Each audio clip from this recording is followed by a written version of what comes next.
나는 오늘 신천지 항성으로 내려오는 예루살렘 유성에 대해 말씀을 강론하겠습니다.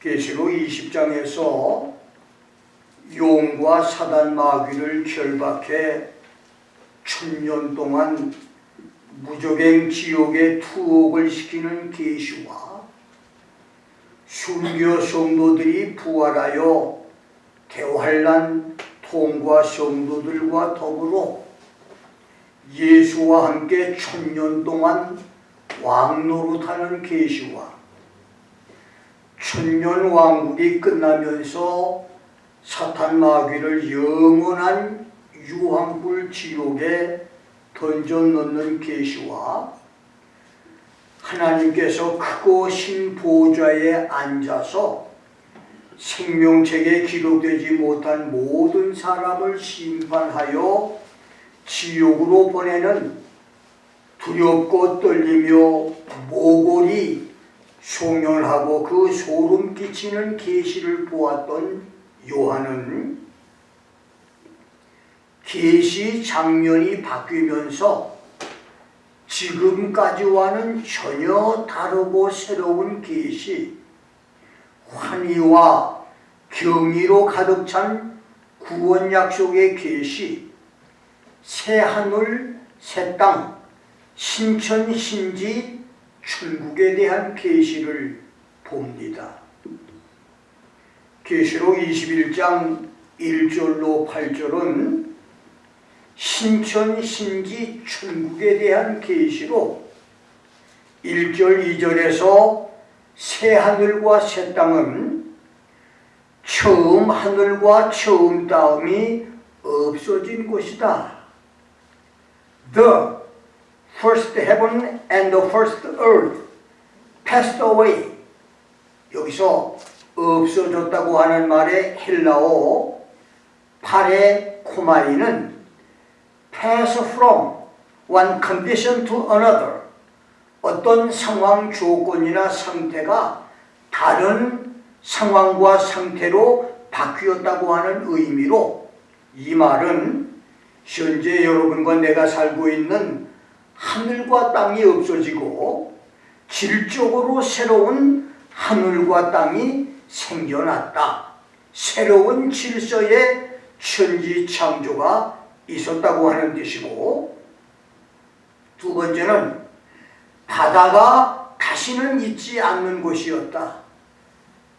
There was no more sea.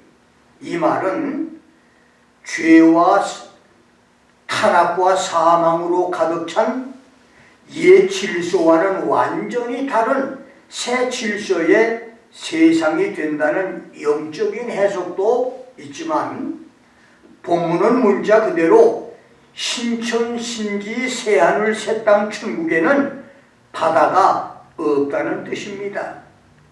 새하늘, 새 땅에는 현재 지구의 4분의 3을 덮고 있는 바다 같은 바다는 없지만 풍부한 생명수의 강물과 연못과 작은 물의 바다는 있을 것입니다.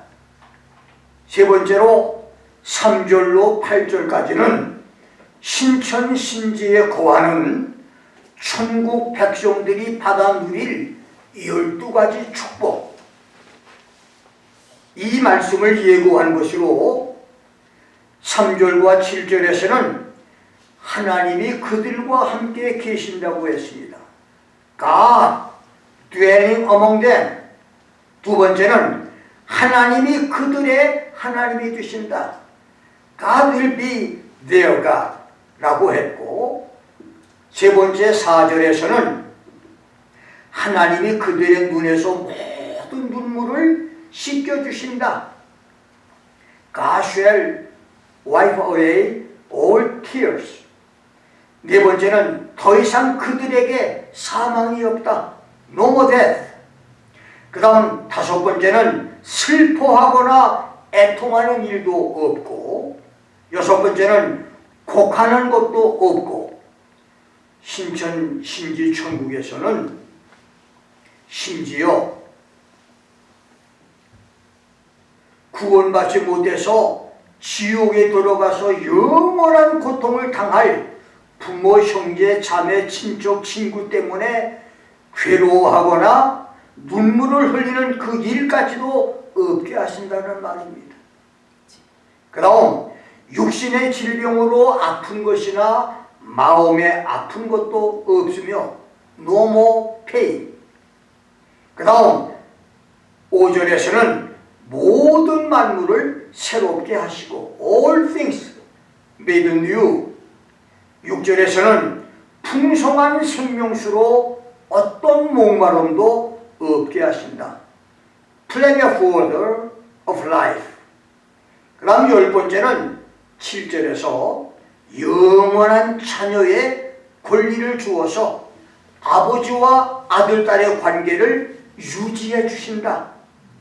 8절에서는 경건치 않은 모든 이웃들에게서 자유함을 얻게 하시고 12번째는 22장 3절에서 다시는 저주가 없을 것이라고 했습니다. 그리스도의 지상 낙원에서도 저주와 죽음이 있었는데 신천신기 천국에는 그 어떤 저주도 없다고 할 것입니다. 신천신기 영원한 천국에서 영원한 기쁨과 행복을 누리는 축복 성도가 되기를 주의 이름으로 축원합니다. 아멘. 오늘 본문은 하늘에 있는 신천신기 천국의 수도 하늘 예루살렘을 소개한 말씀입니다. 다윗은 시편 24편 3절에서 하늘에 있는 예루살렘을 가리켜서 여호와의 산, 그 거룩한 곳이라고 불렀고, 시편 저자는 시편 48편 1절 2절에서 하나님의 성, 거룩한 산, 큰 왕의 성 북방에 있는 시온산이라고 불렀으며, 선지자 이사야는 이사야 14장 13절에서 천국이 북쪽 하늘에 있다고 하는 의미로 성도들의 북극 지폐의 산, the mount of the congregation in the side of the north 라고 불렀으며, 사도 바울은 히브리서 12장 22절 23절에서 하나님이 거주하시는 장소라고 하는 의미로 the heavenly Jerusalem, the tabernacle of God, 하나님의 도성 하늘의 예루살렘이라고 불렀는데, 사도 요한은 계시록 21장 2절에서 속된 것이나 가증한 일, 거짓말하는 자들은 결코 들어갈 수 없는 곳이라고 하는 의미로 The Holy City, 거룩한 성으로 불렀고, 영원토록 새롭고 신선한 도성이라고 하는 의미로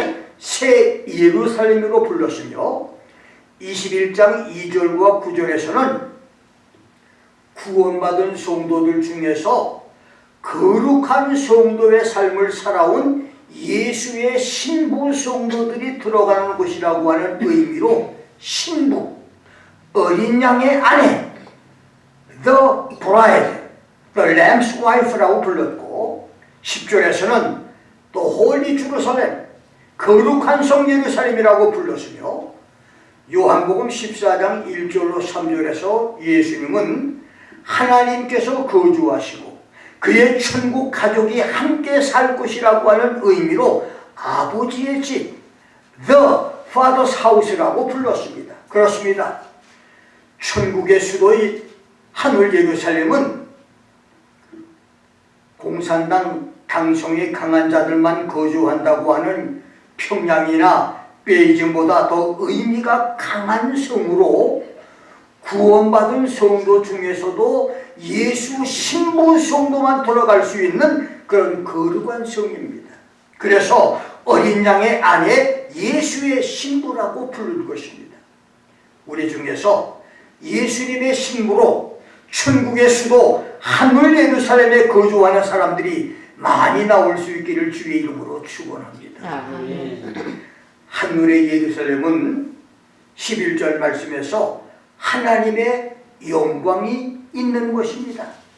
하나님의 영광은 이스라엘이 바벨론 포로에서 귀환할 때 하나님이 그들과 함께 계셨던 것을 반영한 말씀으로, 하늘 예루살렘은 하나님의 영광이 세세토록 함께 계시는 장소를 가리키는데, 그 말씀대로 하늘 예루살렘의 성의 빛은 지극히 귀한 보석빛 같고 벽옥과 수정같이 맑은 빛이라고 말했습니다.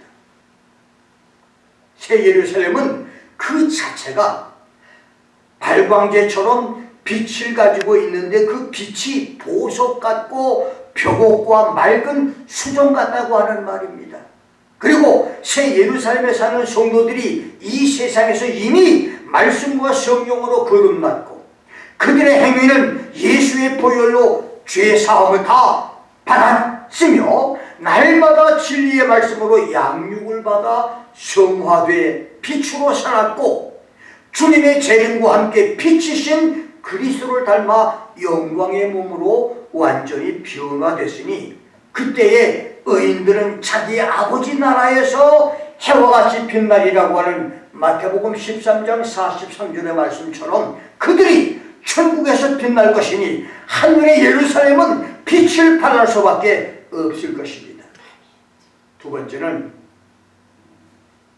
12절로 21절은 하늘 예루살렘 성과 성곽의 설계도를 기록한 말씀으로, 요한에게 보여주었던 하늘 예루살렘 성은 첫째 16절에서 네모가 반듯하고 성의 길이와 너비와 높이가 12,000 스타디온, 이 12,000 스타디온이라고 하는 말은 1,500마일 2,400km, 한국 리수로는 6천이라고 말하는데, 이 12,000 스타디온이라고 했으니 도시 빌딩 건물이 형방형이라면 길이와 너비가 각각 2,400km이고 높이도 2,400km가 됩니다.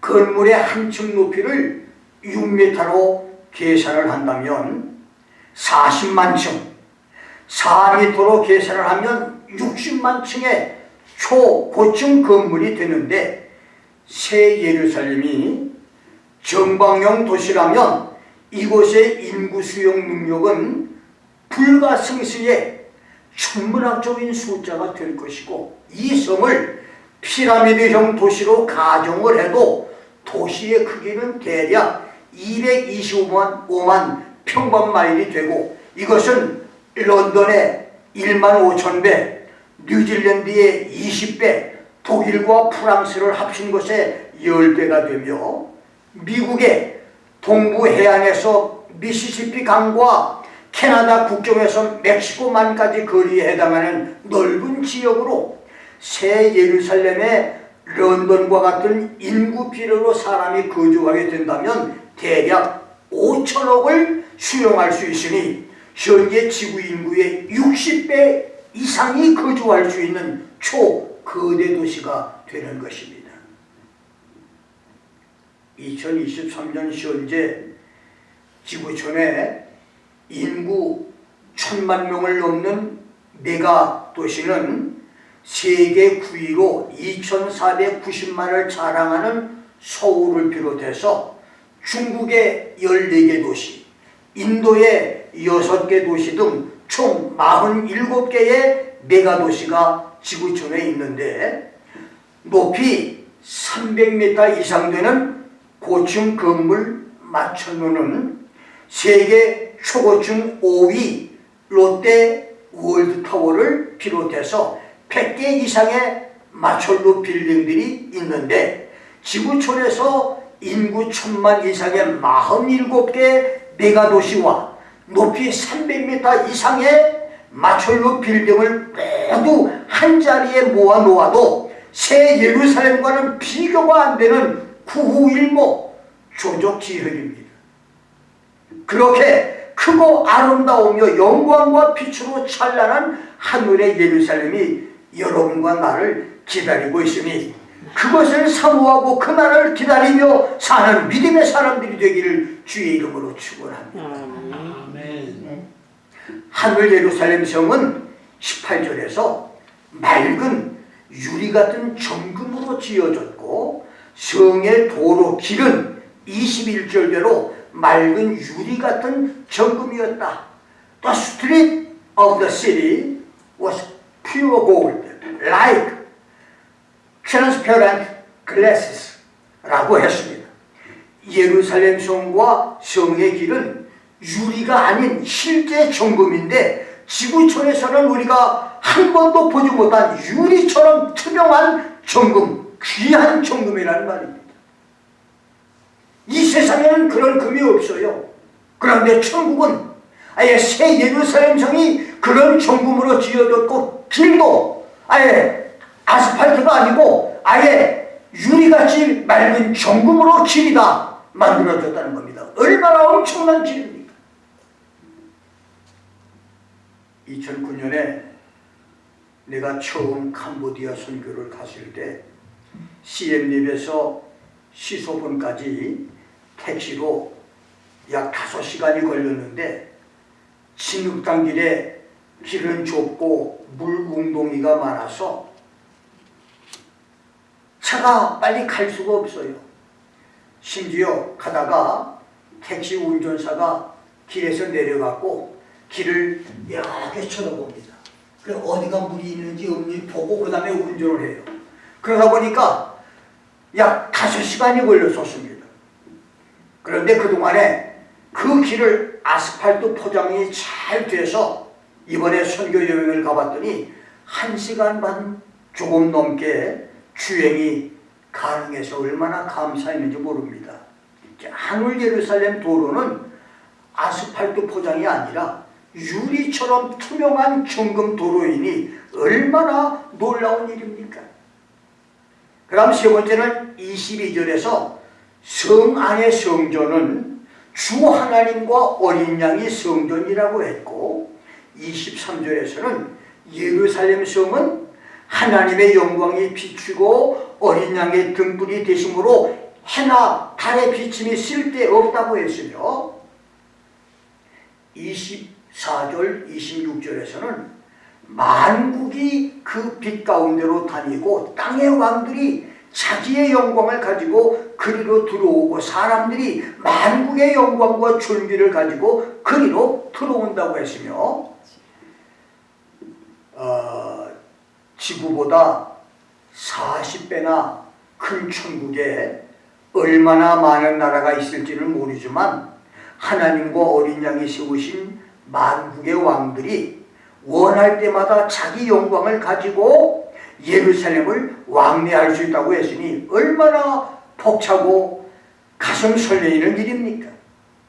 여섯 번째는 성문들은 낮에 도무지 닫지 않으리니 거기는 밤이 없다고 했습니다. 그렇습니다. 천국에는 밤이 없습니다. 그다음 일곱 번째 27절에서는 어린 양의 생명책의 이름이 기록된 사람들만 그곳에 거주할 수 있고 계시록 22장 14절 15절에서는 구원을 받아 천국은 들어가서도 성 밖에 있는 자들이 자기들의 부족한 것을 깨닫고 회개하고 거룩하게 성화되면 성 안에 들어갈 수 있는 권세를 얻는다고 했습니다. 이것이 어린 양의 신부 하늘 예루살렘 성의 비밀입니다. 두 번째는 12절에서 21절까지 말하는 예루살렘 성을 둘러싼 성곽입니다. 시골의 초가집도 앞뒤 뜰을 가지고 지키는 나무나 풀잎으로 만든 벽이 있고 왕들이 살았던 왕궁 밖에 왕궁을 지키는 사대문이 있고 성을 지키는 돌성곽들이 있듯이 하늘의 예루살렘도 그 크기와 넓이는 알 수 없지만 12절 17절에서는 높이가 144 규빗 약 300m나 되는 성곽이 있고 성곽은 푸른빛의 고운 벽고 옥돌로 축성이 됐다고 말했습니다. 그 다음 12절, 13절, 21절에서는 동서남북으로 한 면에 3개씩 진주문이 있고 문들 위에는 12지파 이름들이 기록되어 있으며 문 하나에 천사 1명이 지키고 서 있었고 14절에서는 성곽은 12기초석 12 foundation stones 12기초석이 있고 그 기초석 위에는 예수님의 12제자 12사도의 이름이 있었다고 말했고 19절에서 20절까지는 성곽의 기초석들은 12보석으로 꾸몄는데 첫째 기초석은 푸른 빛의 옥돌 벽옥이고 둘째는 사파이어 남보석, 셋째는 켈세도니 옥수, 넷째는 에메랄드 녹보석, 다섯째는 줄무늬가 있는 홍마루, 여섯째는 루비 홍보석, 일곱째는 붉은 빛과 푸른 빛, 초록색, 노란색이 나는 보석 황호, 여덟째는 녹색 옥돌인 노곡, 아홉째는 담황호 토페즈, 열째는 비치오, 11째는 유리 광택이 나는 파랗고 투명한 옥돌 총호, 12째는 자수정의 사정이 됩니다. 이것이 새 예루살렘 성과 성곽의 설계도입니다. 그리고 계시록 22장 1절로 2절은 새 예루살렘의 하나님과 어린 양 예수의 보좌로부터 생명수 강물이 흘러나와 거매줄처럼 뻗어있는 강들을 따라서 예루살렘은 물론 신천신지 만국으로 뻗어 흘러서 강 좌우의 생명나무에서 달마다 12가지 실과를 맺음으로 만국 백성들이 생명과일을 따먹고 나무 잎사귀들은 만국을 소성시키는 약재료가 된다고 했습니다. 천년왕국 성전에서 흘러나오는 생명강물은 생명나무가 달마다 새 실과를 맺게 하지만 신천신지 새하늘 새 땅의 생명강물은 생명나무로 하여금 달마다 12가지 실과를 맺게 한다고 했습니다.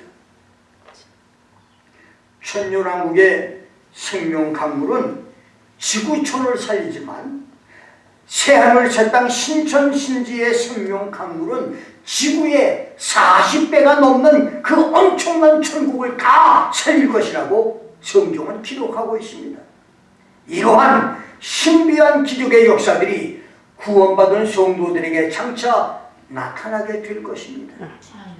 천년왕국의 생명나무 열매로 천년을 사는 축복과 새하늘 새 땅의 생명나무 열매로 영원토록 사는 축복들이 우리 모두에게 있기를 주의 이름으로 축원합니다. 아멘.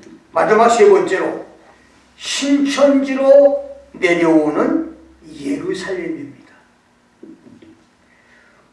우주상에 있는 두 물체가 만나는 것을 랑데부라고 하고 우주에 있는 두 물체가 물리적으로 결합하는 것을 도킹이라고 하는데 초속 7.66km, 시속 27,400km의 속도로 날아가면서 저 우주 공간에서 두 물체가 랑데부하고 도킹하는 것은 기적 같은 일인데 1966년 미국의 제미니 6호와 러시아 우주선이 우주 도킹에 성공을 했고 2011년에 중국 선저우 8호, 2016년에 선저우 11호가 중국의 우주선과 도킹에 성공한 것은 놀라운 과학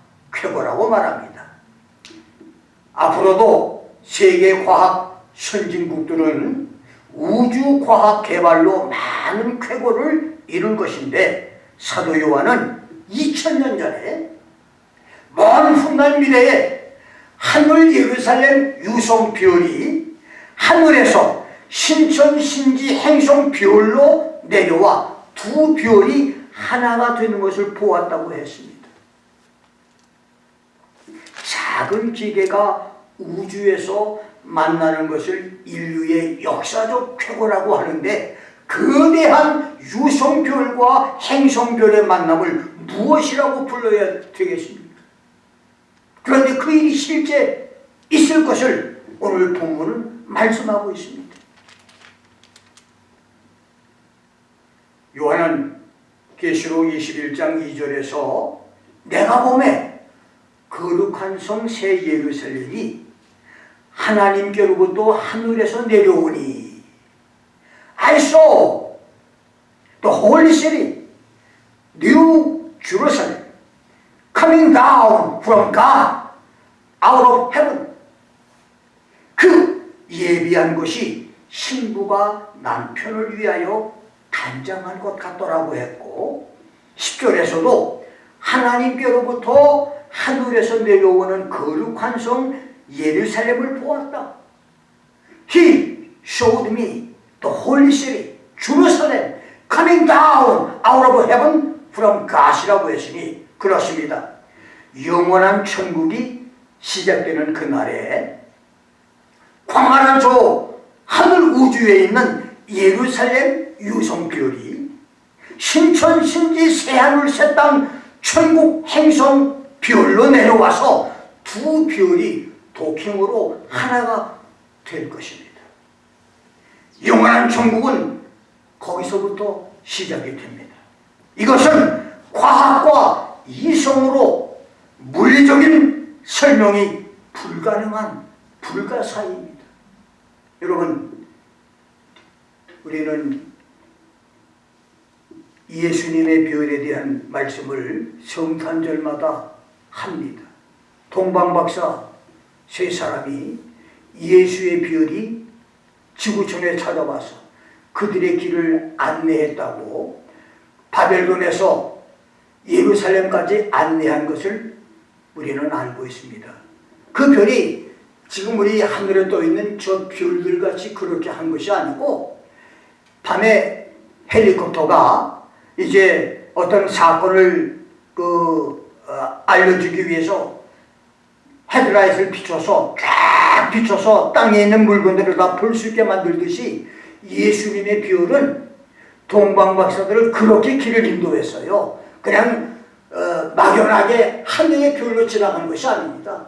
그들의 길을 정확하게 인도했고, 예루살렘으로 인도했고, 베들레헴으로 인도했었습니다. 그 별이 바로 새 예루살렘 별인 겁니다. 그 별이 이제 신천신지 천국의 별과 하나가 되는 놀라운 역사. 생각만 해도 놀라운 일이 아닐 수가 없습니다. 어떤 사람들은 처음 하늘과 처음 땅이 없어졌고 바다도 다시 있지 않더라고 하는 계시록 21장 1절과 5절에서 보라, 내가 만물을 새롭게 하노라. Behold, I am making all things new 라고 하는 말씀을 우리가 살고 있는 지구를 개조하는 우주갱신설로 해석을 하기도 하는데, 예수께서 내가 가서 너희를 위하여 처소를 예비하면 내가 다시 와서 너희를 내게로 영접하여 나 있는 곳에 너희도 있게 하리라고 하신 말씀과 일치하지 않기에 갱신설은 맞지 않습니다. 예수님께서 부활 후에 하늘로 올라가 하나님 보좌 우편에 앉으셨고 하늘에 천국 맨션을 짓고 계시지, 지구촌 어디에도 천국 건물을 건설하지 않았습니다. 두 번째는 둘레 25,000마일과 반경 8,000마일 크기의 현재 지구는 75%가 물로 덮여 있고 나머지 4분의 1이 모래사막이나 산림이나 동토의 땅으로 쓸모가 없는 땅이니, 모든 땅을 개발해도 이제까지 구원받은 수억의 성도들과 천년 왕국에서 구원받을 수백억의 성도들을 수용하기에는 그 지구가 너무 적으며, 그 다음 지구 지하에 있는 무조갱 지옥을 새하늘 새땅 천국에서도 품고 있어야 한다는 것은 비성서적인 개념이기에 우주갱신설은 받아들일 수가 없으며, 무엇보다도 성경이 처음 하늘과 처음 땅이 없어졌다고 했으니 우주갱신설은 설득력이 없고 우주 신창조설이 성경적입니다. 그러니까 새하늘과 새 땅은 지금 우리가 살고 있는 땅이 아니라 새로운 땅, 새로운 하늘과 땅입니다. 그것이 바로 천국입니다. 그렇습니다. 현재의 지구는 예수님의 천년 왕국까지입니다. 천년 왕국이 끝나면서 현재의 지구는 베드로가 그날에는 하늘이 큰 소리로 떠나가고 세질이 뜨거운 불에 풀어지고 땅과 그 중에 있는 모든 것이 드러날 것이라고 기록한 대로 현재 우리가 살고 있는 지구는 우주 공간에서 한 줌의 불덩어리로 산화돼 밤하늘의 별똥별로 사라져 버릴 것입니다. 베드로후서 3장 10절에서 큰 소리로라고 하는 말의 헬라어 로이 제도는 강풍이나 강한 물살 또는 화살들이 날아가는 소리를 나타내는 표현으로 세상이 파멸되거나 진멸될 때 나타나는 엄청난 소리를 의미하고, 드러난다고 하는 말의 헬라어 르레 데사타이는 태워버린다고 하는 뜻으로 인간들이 이루어 놓은 모든 것이 파괴되고 불살라 없어지는 것을 의미합니다. 그렇습니다. 그리스도의 천년 왕국이 끝나면서 인류가 7,000년 동안, 이제 천년 왕국까지 포함해서 7,000년 동안 이루어 놓은 찬란한 지구촌 세상은 큰 소리로 떠나가고 한 줌의 불덩어리로 변해서 우주 공간에서 하얀 곡선을 그으며 떨어지는 별똥별로 사라져 버릴 것입니다. 동시에 천년왕국 성도들은 천국으로 올라가 새하늘 새 땅의 백성으로 영원한 영생의 축복을 누리게 될 것입니다. 그날에 영원한 천국 백성, 새하늘 새 땅의 축복 백성, 새 예루살렘 시리의 시민으로 영생의 복을 받게 되기를 주의 이름으로 축원합니다. 아멘. 기도하겠습니다.